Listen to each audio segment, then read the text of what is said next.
الرجاء، الروح، الحب، اللي بغيتي، الامال، فيها كل شيء. الرجاء البيضاوي، التاريخ والجغرافيا.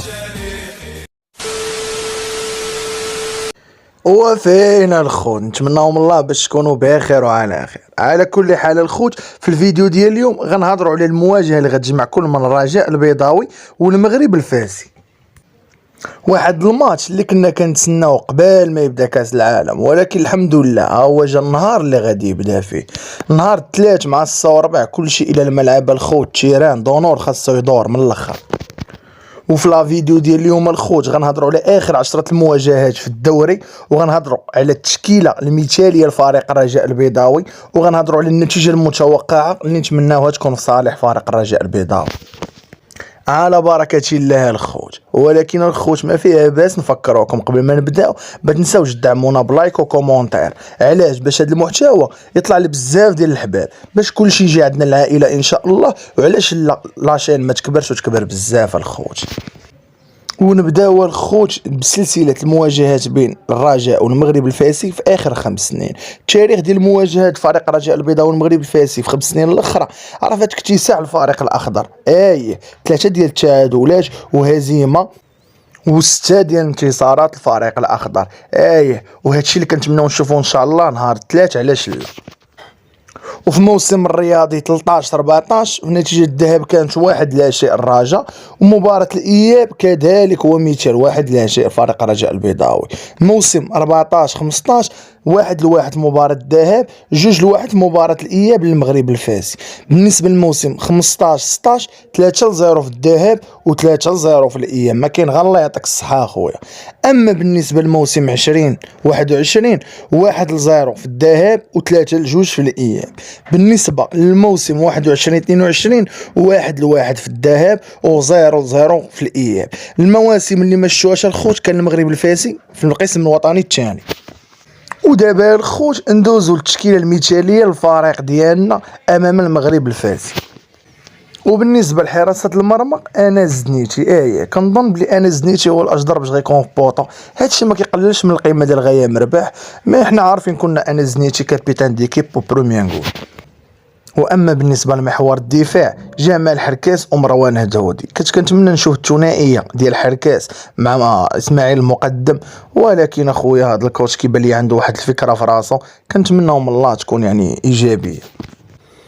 اما بالنسبه للاظهره حنا كنا عارفين محمد الناهيري ومحمد بن تايك، هادو بجوجهم تبارك الله يعني تبتوا الاحقيه ديالهم بالرسميه وراهم نالوها. نتمناهم الله باش نهار الثلاث ما يخيبوناش عاوتاني.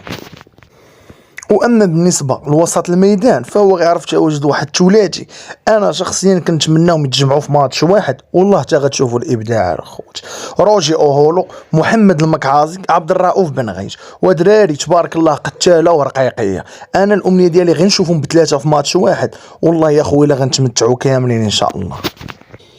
ودابا الخوت غادي ندوزو للثلاثي الهجومي اللي غادي يكون في الماتش ديال الماس. زكريا حدراف وحمزه خابه ويسري بوزوق. شحال من واحد غيقول لك علاش زكريا حدراف، انا غنقول لكم علاش زكريا حدراف. انا شخصيا كنت كنفضل محمد بولكسوت، ولكن المشكل اشنا هو انه المدرب باقي لحد الان ما استوعبش ديك الفكره باللي يقدر يعتمد عليه رسمي. يعني داك السيد بحال باغي يحطو كبديل كورقه رابحه غيعتمد عليها في دوزيام ماطا. السيد شنا في الماتشات الاخرين كيلعب بواحد الاريحيه اللهم بارك وزيد في ذلك. انا شخصيا كنت كنفضلو هو يتواجد مع خابه وبوزوق، ولكن هادشي اللي قسم الله. هذه كتبقى غير تشكيله مثاليه عاوتاني الخوت. وحنا كرجاويين كنتمناو من الله باش يسر لنا في هذا اللقاء هذا، ومن المدرب منذر الكبير باش يختار واحد التركيبه بشريه اللي قادره تربح هذا الماتش.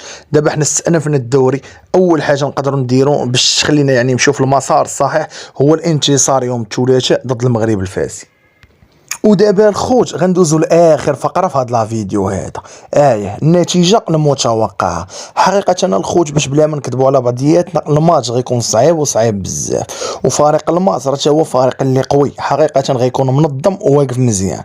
فريق الماس كنظن غادي يعتمد على الهجمه المرتده، وفريق الرجاء البيضاوي غيضغط ان شاء الله من البدايه ديال المقابله. يعني غنشوفوا معظم فترات اللقاء فريق الرجاء البيضاوي هو اللي ضاغط ان شاء الله على الخصم باش يماركي، هذه حاجه طبيعيه. ما نكذبش عليكم، ان شاء الله كنتمناو الفوز لصالح فريق الرجاء البيضاوي. انا شخصيا كنتوقع نتيجه ديال 2-0، ما نكذبش عليكم، ولا 3-1، المهم 2-0 كنقول. ولكن بلاتي انت اللي كتفرج في هاد لا فيديو اخويا، انت نيت اشنو رايك الا نزلتي الكومونتير وعطيتيني النتيجه المتوقعه لهاد المباراه، ولا بغيتي تفرع الطرح كاع دير لي التشكيله المتوقعه. يلا نزل دابا الكومونتير وبين لي اش كتعرف دير. وعلى كل حال الخوت حتى هنا وغيصالي لا فيديو ديالنا. ما نكذبش عليكم الخوت، والله ما سخيت بكم، ولكن هادشي اللي قسم الله. يلا الخوت ما تنساوش تابوناو عند خوكم رجاوي حتى الموت، وديما رجاء.